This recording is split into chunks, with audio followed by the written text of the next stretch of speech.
Welcome to the very first episode of What We Read in the Shadows.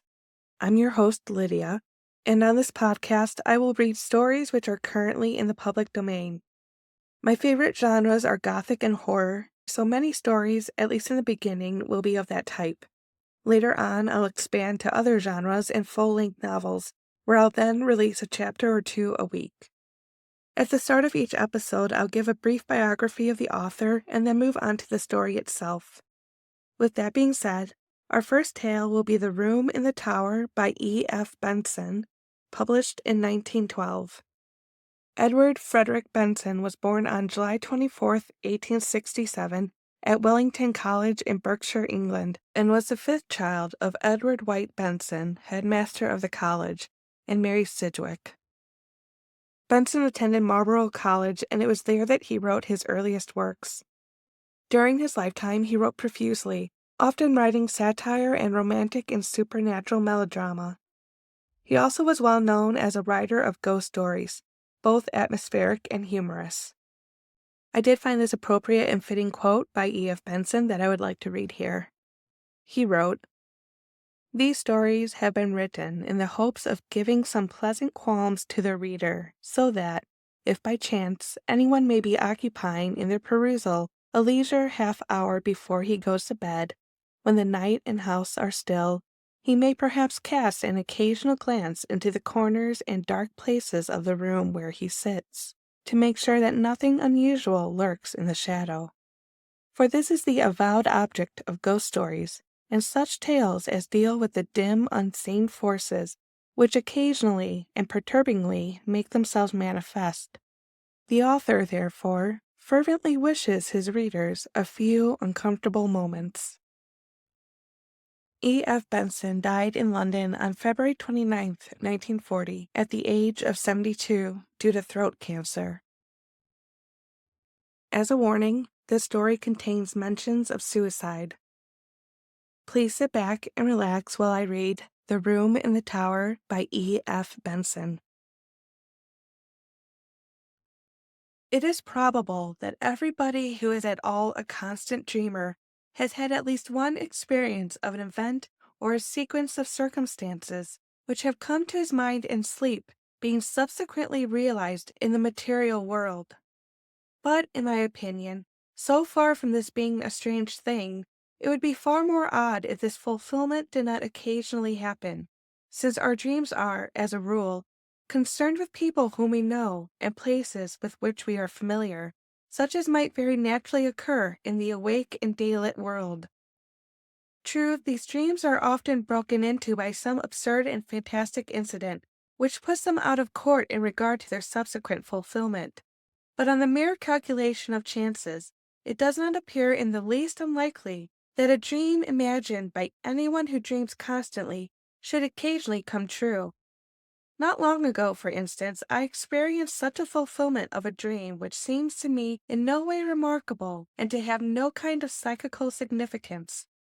The manner of it was as follows. A certain friend of mine, living abroad, is amiable enough to write to me about once in a fortnight. Thus, when 14 days or thereabouts have elapsed since I last heard from him, my mind probably, either consciously or subconsciously, is expectant of a letter from him. One night last week, I dreamed that as I was going upstairs to dress for dinner, I heard, as I often heard, the sound of the postman's knock on my front door, and diverted my direction downstairs instead. There, among other correspondence, was a letter from him. Thereafter the fantastic entered, for on opening it I found inside the ace of diamonds, and scribbled across it in his well-known handwriting, "I am sending you this for safe custody, as you know it is running an unreasonable risk to keep aces in Italy." The next evening I was just preparing to go upstairs to dress when I heard the postman's knock, and did precisely as I had done in my dream. There, among other letters, was one from my friend, only it did not contain the ace of diamonds. Had it done so, I should have attached more weight to the matter, which, as it stands, seems to me a perfectly ordinary coincidence. No doubt I consciously or subconsciously expected a letter from him, and this suggested to me my dream. Similarly, the fact that my friend had not written to me for a fortnight suggested to him that he should do so. But occasionally, it is not so easy to find such an explanation. And for the following story, I can find no explanation at all. It came out of the dark, and into the dark it has gone again. All my life I have been a habitual dreamer. The nights are few, that is to say, when I do not find on awaking in the morning that some mental experience has been mine, and sometimes all night long, apparently, a series of the most dazzling adventures befall me. Almost without exception, these adventures are pleasant, though often merely trivial. It is of an exception that I am going to speak. It was when I was about 16 that a certain dream first came to me, and this is how it befell. It opened with my being set down at the door of a big red brick house, where, I understood, I was going to stay.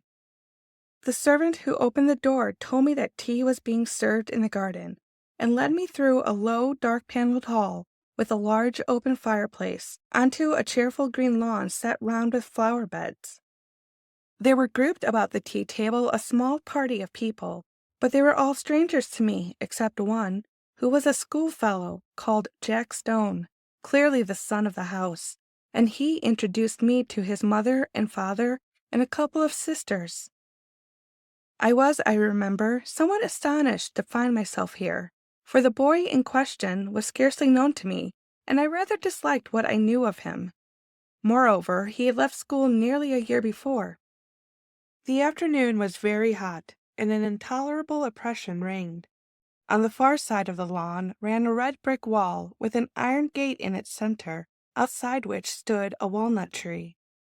We sat in the shadow of the house, opposite a row of long windows, inside which I could see a table with cloth laid, glimmering with glass and silver. This garden front of the house was very long, and at one end of it stood a tower of 3 stories, which looked to me much older than the rest of the building. Before long, Mrs. Stone, who like the rest of the party had sat in absolute silence, said to me, "Jack will show you your room. I have given you the room in the tower." Quite inexplicably, my heart sank at her words. I felt as if I had known that I should have the room in the tower, and that it contained something dreadful and significant. Jack instantly got up, and I understood that I had to follow him. In silence, we passed through the hall and mounted a great oak staircase with many corners, and arrived at a small landing with 2 doors set in it. He pushed one of these open for me to enter, and without coming in himself, closed it after me. Then I knew that my conjecture had been right. There was something awful in the room, and with the terror of nightmare growing swiftly and enveloping me, I awoke in a spasm of terror. Now that dream, or variations on it, occurred to me intermittently for 15 years. Most often it came in exactly this form: the arrival, the tea laid out on the lawn, the deadly silence succeeded by that one deadly sentence, the mounting with Jack Stone up to the room in the tower where horror dwelt. And it always came to a close in the nightmare of terror at that which was in the room, though I never saw what it was. At other times I experienced variations on this same theme. Occasionally, for instance, we would be sitting at dinner in the dining room, into the windows of which I had looked on the first night when the dream of this house visited me. But wherever we were, there was the same silence, the same sense of dreadful oppression and foreboding, and the silence I knew would always be broken by Mrs. Stone saying to me, "Jack will show you your room. I have given you the room in the tower."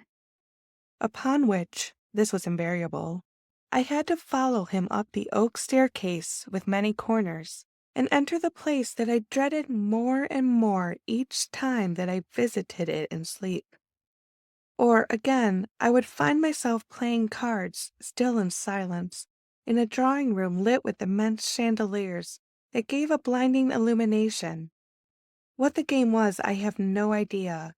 What I remember, with a sense of miserable anticipation, was that soon Mrs. Stone would get up and say to me, "Jack will show you your room. I have given you the room in the tower." This drawing room where we played cards was next to the dining room and, as I have said, was always brilliantly illuminated, whereas the rest of the house was full of dusk and shadows.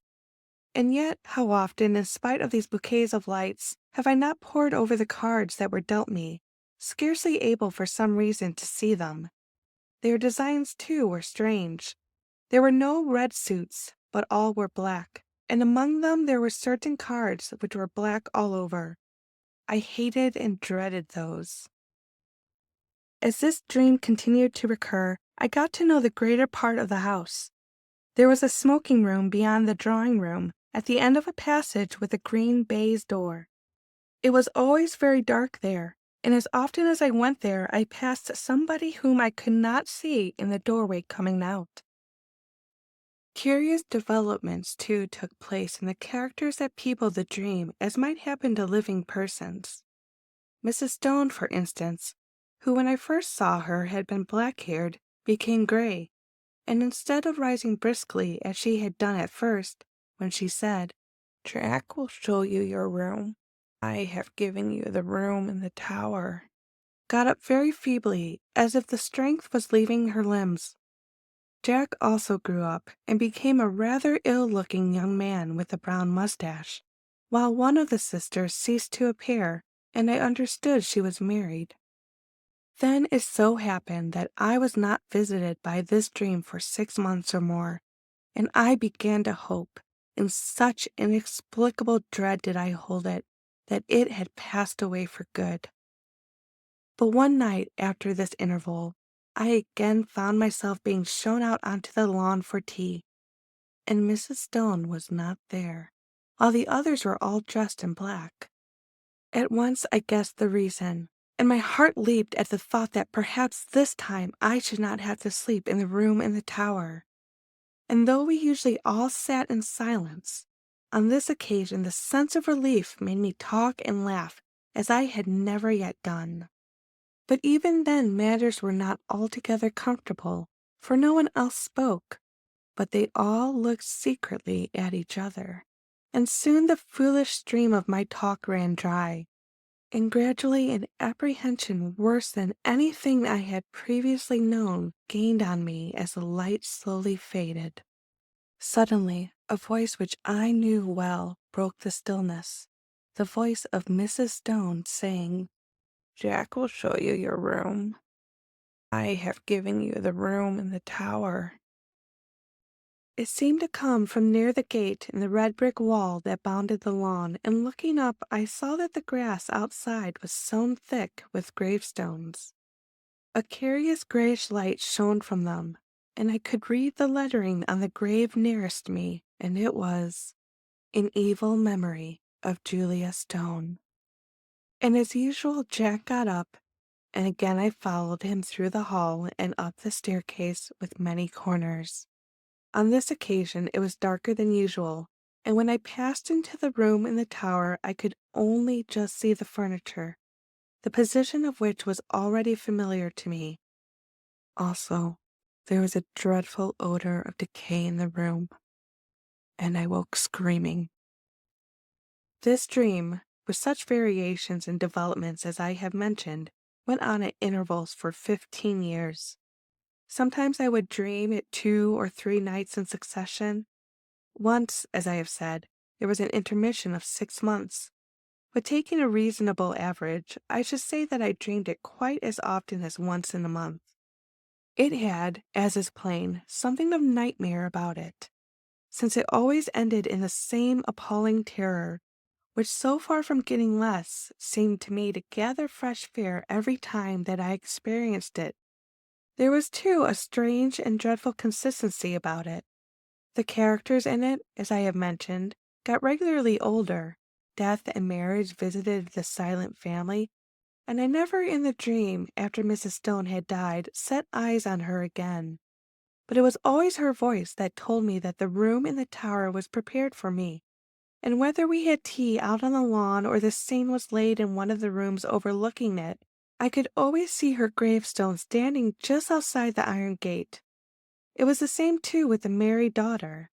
Usually she was not present, but once or twice she returned again, in company with a man whom I took to be her husband. He, too, like the rest of them, was always silent. But owing to the constant repetition of the dream, I had ceased to attach in my waking hours any significance to it. I never met Jack Stone again during all those years, nor did I ever see a house that resembled this dark house of my dream. And then something happened. I had been in London in this year, up till the end of the July, and during the first week in August went down to stay with a friend in a house he had taken for the summer months, in the Ashdown Forest district of Sussex. I left London early, for John Clinton was to meet me at Forest Row Station, and we were going to spend the day golfing and go to his house in the evening.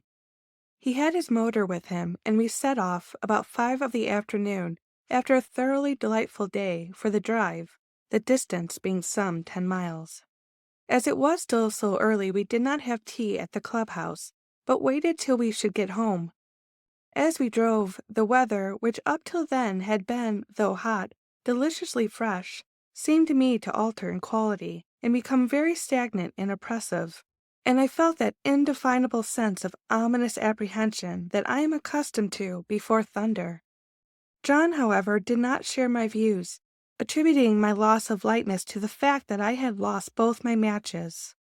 Events proved, however, that I was right, though I do not think that the thunderstorm that broke that night was the sole cause of my depression. Our way lay through deep, high-banked lanes, and before we had gone very far I fell asleep, and was only awakened by the stopping of the motor, and with a sudden thrill, partly of fear, but chiefly of curiosity, I found myself standing in the doorway of my house of dream. We went, I half wondering whether or not I was dreaming still, through a low oak-paneled hall and out onto the lawn, where tea was laid in the shadow of the house. It was set in flower beds. A red brick wall with a gate in it bounded one side, and out beyond that was a space of rough grass, with a walnut tree. The facade of the house was very long, and at one end stood a 3-storied tower, markedly older than the rest. Here for the moment all resemblance to the repeated dream ceased. There was no silent and somehow terrible family, but a large assembly of exceedingly cheerful persons, all of whom were known to me. And in spite of the horror with which the dream itself had always filled me, I felt nothing of it now that the scene of it was thus reproduced before me. But I felt intensest curiosity as to what was going to happen. Tea pursued its cheerful course, and before long Mrs. Clinton got up, and at that moment I think I knew what she was going to say. She spoke to me, and what she said was, "Jack will show you your room. I have given you the room in the tower." At that, for half a second, the horror of the dream took hold of me again. But it quickly passed, and again I felt nothing more than the most intense curiosity. It was not very long before I was amply satisfied. John turned to me. "Right up at the top of the house," he said. "But I think you'll be comfortable. We're absolutely full up. Would you like to go and see it now? By Jove! I believe that you are right, and that we are going to have a thunderstorm. How dark it has become." I got up and followed him. We passed through the hall and up the perfectly familiar staircase. Then he opened the door and I went in, and at that moment sheer unreasoning terror again possessed me. I did not know what I feared. I simply feared. Then, like a sudden recollection, when one remembers a name which has long escaped the memory, I knew what I feared. I feared Mrs. Stone, whose grave with the sinister inscription, "In evil memory." I had so often seen in my dream, just beyond the lawn which lay below my window. And then, once more, the fear passed so completely that I wondered what there was to fear, and I found myself sober and quiet and sane in the room in the tower, the name of which I had so often heard in my dream, and the scene of which was so familiar. I looked around it with a certain sense of proprietorship, and found that nothing had been changed from the dreaming nights in which I knew it so well. Just to the left of the door was the bed, lengthways along the wall, with the head of it in the angle. In a line with it was the fireplace and a small bookcase. Opposite the door, the outer wall was pierced by two lattice-paned windows, between which stood the dressing table, while ranged along the fourth wall was the washing stand and a big cupboard. My luggage had already been unpacked, for the furniture of dressing and undressing lay orderly on the washstand and toilet table, while my dinner clothes were spread out on the coverlet of the bed. And then, with a sudden start of unexplained dismay, I saw that there were two rather conspicuous objects which I had not seen before in my dreams. One, a life-size oil painting of Mrs. Stone. The other, a black and white sketch of Jack Stone, representing him as he had appeared to me only a week before in the last of the series of these repeated dreams, a rather secret and evil-looking man of about 30. His picture hung between the windows, looking straight across the room to the other portrait, which hung at the side of the bed. At that I looked next, and as I looked I felt once more the horror of nightmare seize me. It represented Mrs. Stone as I had seen her last in my dreams, old and withered and white-haired. But in spite of the evident feebleness of body, a dreadful exuberance and vitality shone through the envelope of flesh, an exuberance wholly malign, a vitality that foamed and frothed with unimaginable evil. Evil beamed from the narrow, leering eyes. It laughed in the demon-like mouth. The whole face was instinct with some secret and appalling mirth. The hands, clasped together on the knee, seemed shaking with suppressed and nameless glee. Then I saw also that it was signed in the left-hand bottom corner, and wondering who the artist could be, I looked more closely and read the inscription, Julia Stone, by Julia Stone. There came a tap at the door, and John Clinton entered. "Got everything you want?" he asked. "Rather more than I want," said I, pointing to the picture. He laughed. "Hard-featured old lady," he said. "By herself, too, I remember. Anyhow, she can't have flattered herself much." "But don't you see," said I, "it's scarcely a human face at all. It's the face of some witch, of some devil." He looked at it more closely.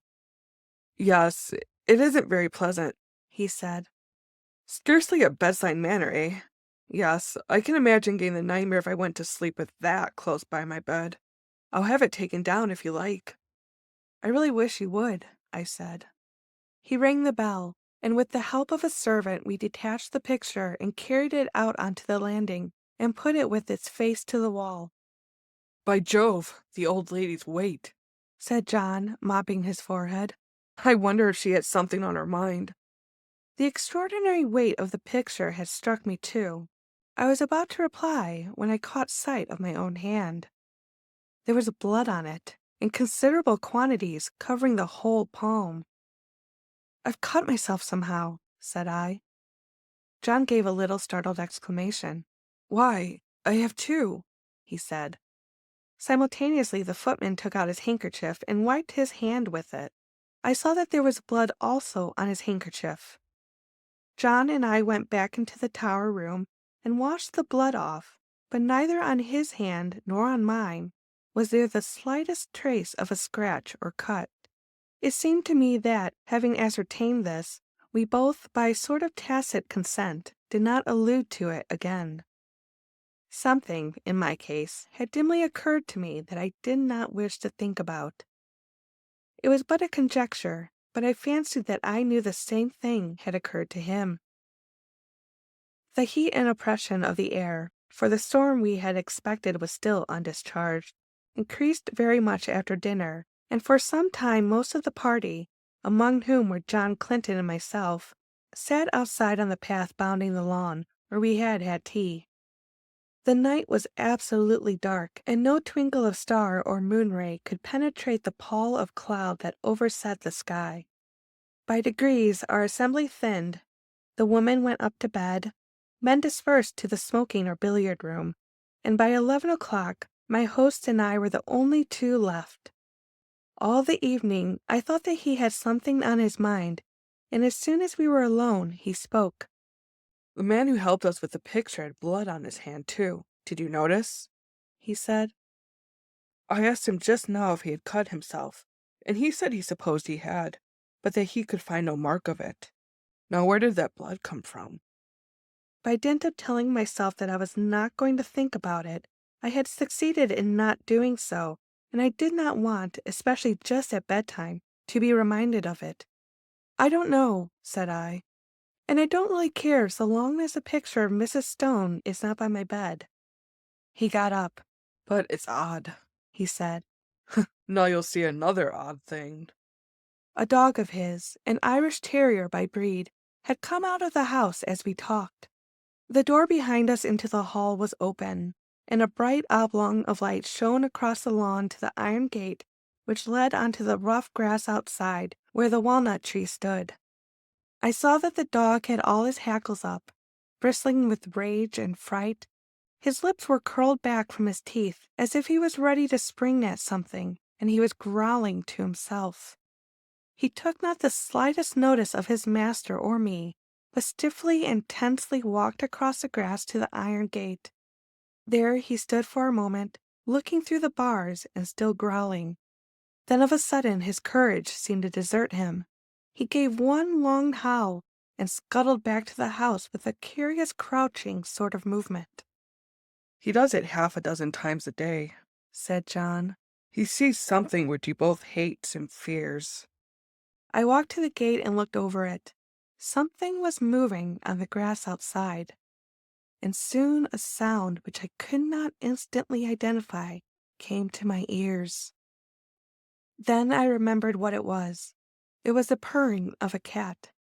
I lit a match and saw the purrer, a big blue Persian, walking round and round in a little circle just outside the gate, stepping high and ecstatically, with tail carried aloft like a banner.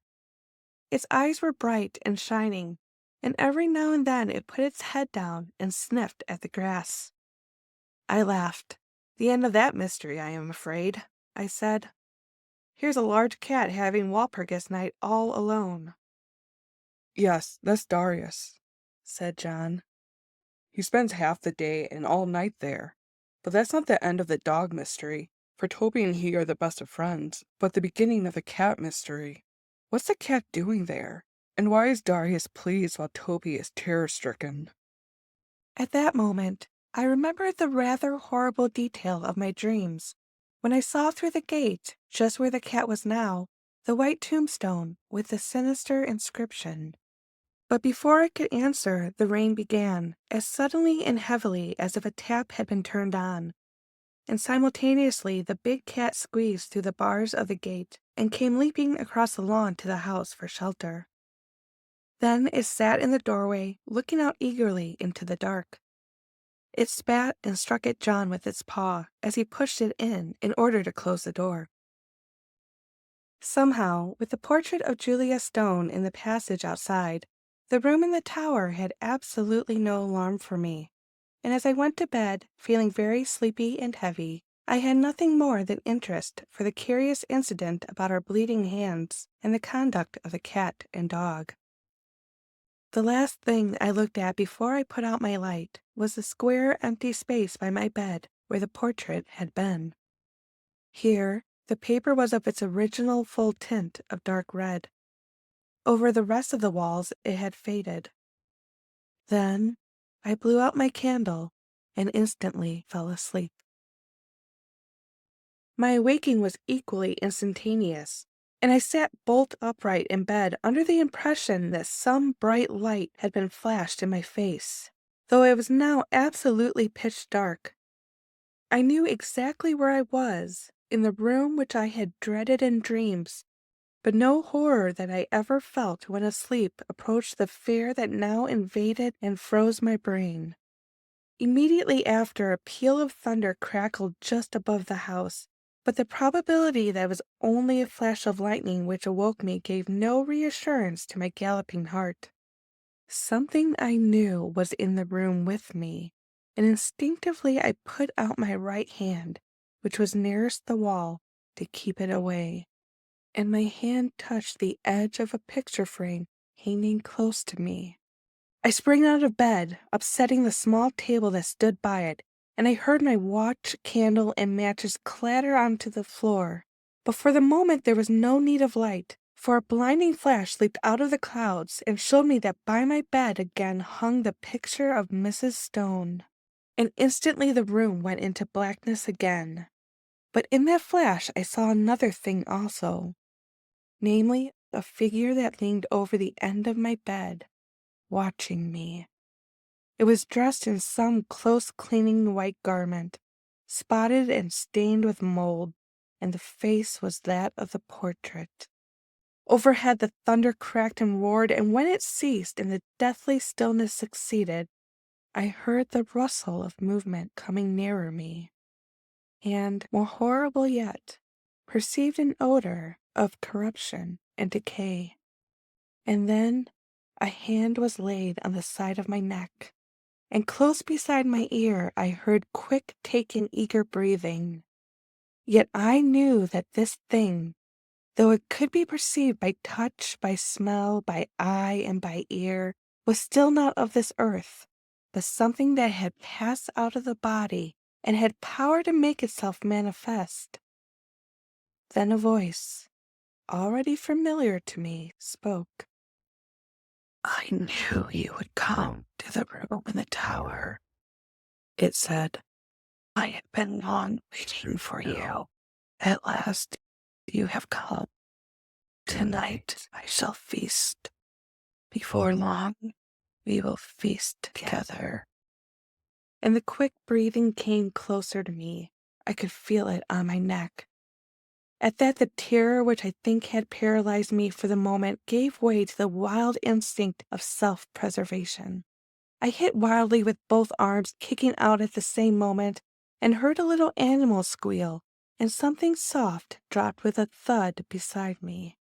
I took a couple of steps forward, nearly tripping up over whatever it was that lay there, and by the merest good luck found the handle of the door. In another second I ran out on the landing and had banged the door behind me. Almost at the same moment I heard a door open somewhere below, and John Clinton, candle in hand, came running upstairs. What is it? He said. I sleep just below you and heard a noise as if... Good heavens, there's blood on your shoulder. I stood there, so he told me afterwards, swaying from side to side, white as a sheet, with the mark on my shoulder as if a hand covered with blood had been laid there. It's in there, I said, pointing. You know, the portrait is in there too, hanging up on the place we took it from." At that he laughed. My dear fellow, that is mere nightmare, he said. He pushed by me and opened the door, I standing there, simply inert with terror, unable to stop him, unable to move. Phew, what an awful smell, he said. Then there was silence. He had passed out of my sight behind the open door. Next moment he came out again, as white as myself, and instantly shut it. Yes, the portrait's there, he said. And on the floor is a thing, a thing spotted with earth, like what they bury people in. Come away, quick, come away. How I got downstairs I hardly know. An awful shuddering and nausea of the spirit rather than of the flesh had seized me, and more than once he had to place my feet upon the steps. while every now and then he cast glances of terror and apprehension up the stairs. But in time he came to his dressing room on the floor below, and there I told him what I have here described. The sequel can be made short. Indeed, some of my readers have perhaps already guessed what it was, if they remember that inexplicable affair of the churchyard at West Folly some 8 years ago, where an attempt was made 3 times to bury the body of a certain woman who had committed suicide. On each occasion, the coffin was found in the course of a few days, again protruding from the ground. After the third attempt, in order that the thing should not be talked about, the body was buried elsewhere in unconsecrated ground. Where it was buried was just outside the iron gate of the garden belonging to the house where this woman had lived. She had committed suicide in a room at the top of the tower in that house. Her name was Julia Stone.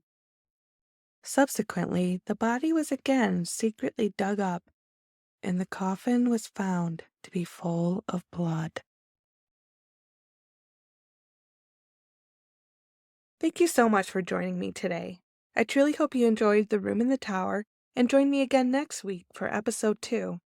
If anyone has a story that they would like to suggest that is in the public domain, you can email me at whatwereadintheshadows@gmail.com, and you can also find me on Instagram at whatwereadintheshadows. I'm your host, Lydia, and I look forward to our next story. Bye!